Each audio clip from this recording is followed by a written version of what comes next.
Welcome to Let Me Fix This. Enjoy the video. You start by reducing chain tension and removing pedals right away. This prevents movement and gives you room. Once done, back off the crank arm preload or dust cap to expose the fixing bolt. That bolt holds preload and must be fully removed.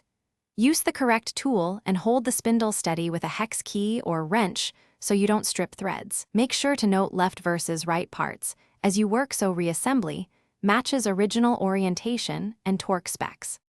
You now focus on extracting the crank arm from the spindle. Remove the fixing bolt completely and thread a crank puller into the crank fully so its threads engage.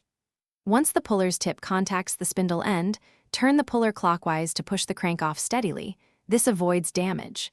If the crank is stuck, apply penetrating oil, tap the crank lightly with a soft mallet, then reapply the puller.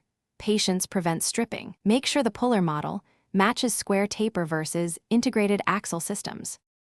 You finish by sliding the crank arm straight off the spindle while supporting the bottom bracket so bearings don't fall out unexpectedly. Once removed, inspect the spindle end, keyways, and threads for corrosion or burrs. Clean with a rag and light solvent and store bolts and caps together. If the crank won't come off, try heating the hub shell gently to expand metal, reapply penetrating oil, and use a longer puller. If it still won't budge, stop and seek professional help to avoid irreversible damage.